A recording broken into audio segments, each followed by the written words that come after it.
Hi guys, welcome back. Chapter 14, video 3.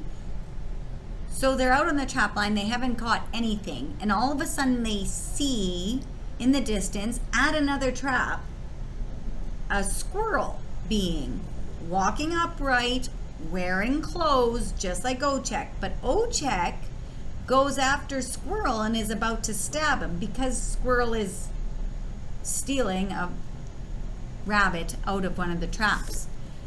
However, Ocheck is not successful in stabbing the squirrel because the kids, Morgan and Eli, are uncomfortable with this situation. They're like, wait a second. He's killing something that's walking upright, that's dressed in clothing. This is an animal that obviously can speak, that is like Ocheck. It's not a four-legged beast like Ocheck keeps talking about that they eat.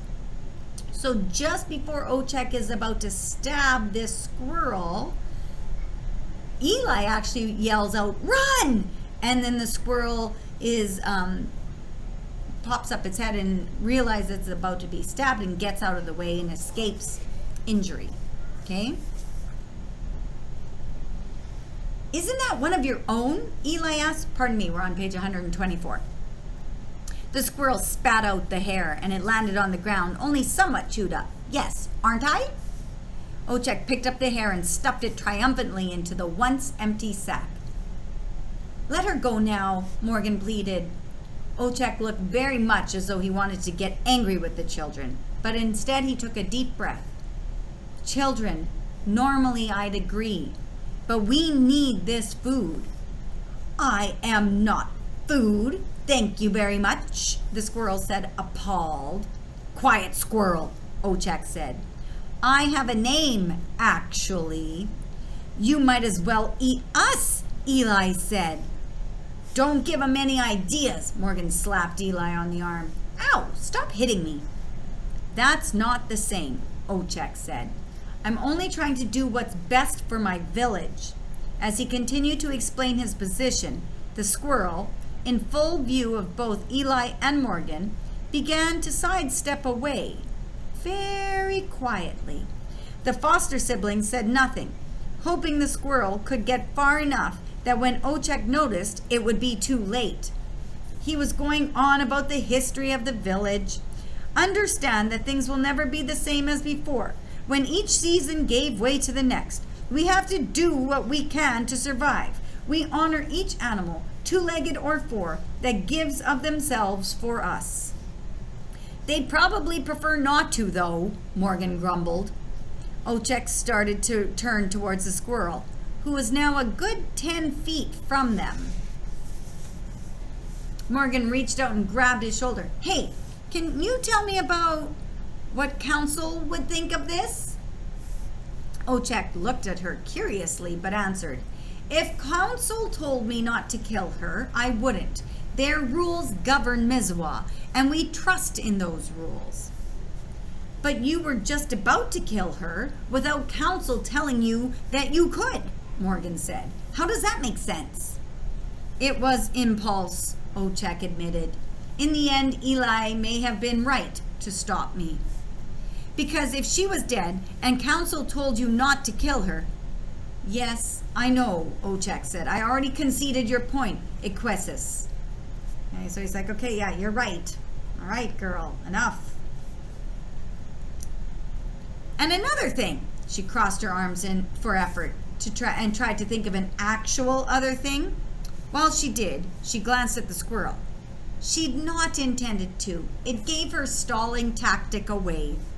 Clever girl. Ocheck wheeled around to find the squirrel still very slowly trying to escape.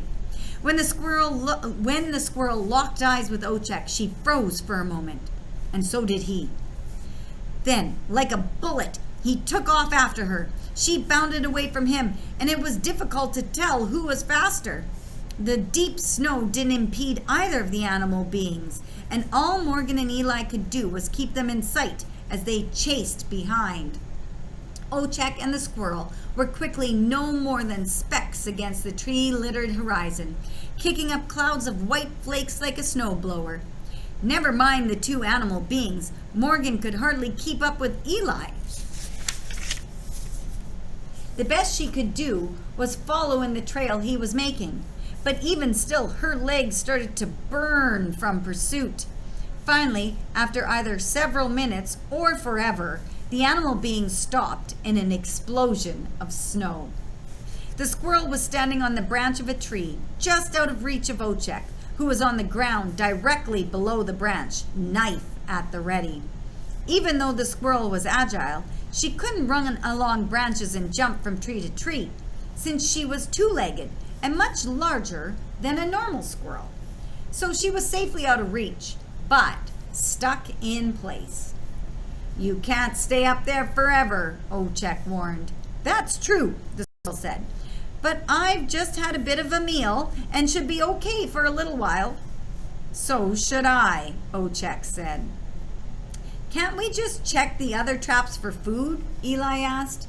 "You're only delaying the inevitable," Ocheck said to the squirrel, ignoring Eli altogether. "If I'm going to die," the squirrel said, sitting on the branch, "I might as well enjoy the view." Ocheck jumped and tried to grab her dangling feet, but missed. "The view," Ocheck said. "We're in the forest." "Are Rick watches?" Let's check the pronunciation. Eric watch us. Eric watch us. Eric watch us. Eric watch us. Okay. "We're in the forest," Eric watch us. "Oh, now you're using my name, Ocheck," she chided. "It's not that I don't respect you," Ocheck said. "You're a victim of circumstances." "Well, if it's all the same, I'd like for you to call me Eric." The squirrel raised her chin and crossed her arms. "If you respect me so much." "I can't say that you respect me, stealing from my traps." Ocheck tried to grab Eric's feet again, but failed. "I didn't see your name on them." "You know they're mine." "Can I ask a question, even if you're both super worked up?" Morgan asked. "I'm not worked up. He is," Eric said. "Do you blame me?" Ocheck said. "So this has to do with the traps and the hair you had in your mouth, Eric. Why is this even a thing? I mean, I thought squirrels just ate nuts and seeds and stuff like that," Morgan said. "I'll have you know," Eric said, "that when food is scarce, like it has been for many years, squirrels like yours truly here will eat meat. That is, if they're smart enough to catch it." She looked down at Ocheck with a smirk. "Or know where to find it." "You stupid little squirrel!" Ocheck, in his anger, missed Eric by a mile this time around, jumping and reaching wildly. Eric laughed at the attempt, then sighed. "The sunset is pretty this time of year. I think I can hang on until then at least." "You just go ahead and hang on. Two can play at that game." Ocheck cleared snow away from the base of the tree, busily and angrily making a place where he could wait Eric out while being shielded, as much as possible, from the wind. "I can sit on the ground longer than you can sit in a tree," he grumbled, sitting down in the makeshift clearing with his back against the trunk and sticking his knife into the wood. The children joined him.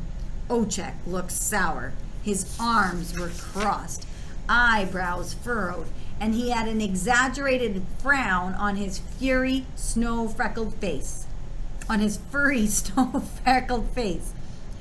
"Are you pouting?" Morgan asked. "No," Ocheck snapped. "You're totally pouting." "I'm not pouting." While all this went on, Eric lay down on the branch and put her arms under her head. She looked, in the midst of the storm, as if she was relaxing in a hammock on a warm summer day. "I could get used to this," she said. "I'm just mad at you both, that's all," Ocheck said to Eli and Morgan. "We didn't run away from you," Morgan said.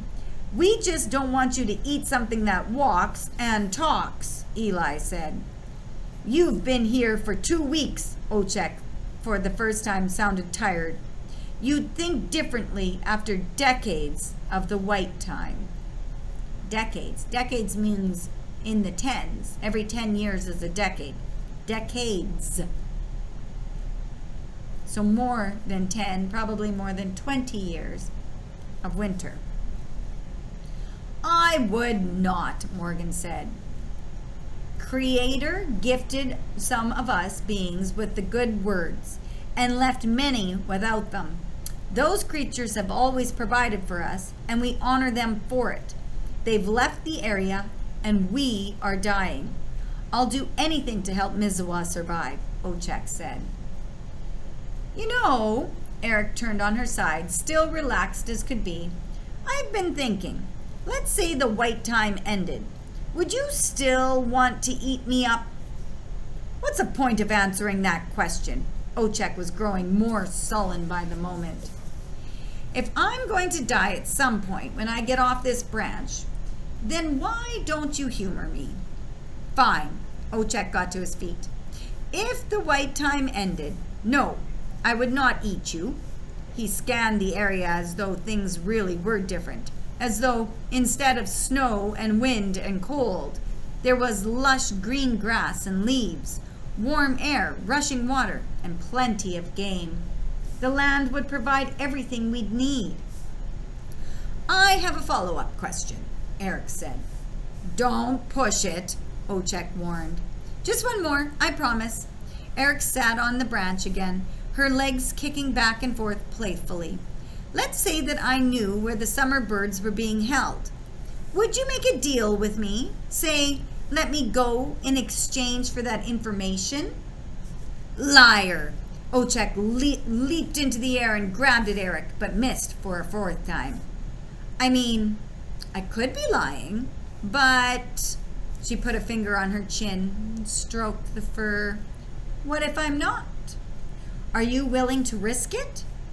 If you knew where the summer birds are, where the man is, you would have gone there yourself, Ocheck said. Not really, she said. Yes, really, he said. Maybe I've been waiting for exactly the right moment, she said. And how many have died while you waited, if what you say is true, he asked. Maybe this moment is the only moment that would ever have worked, dear friend, she said.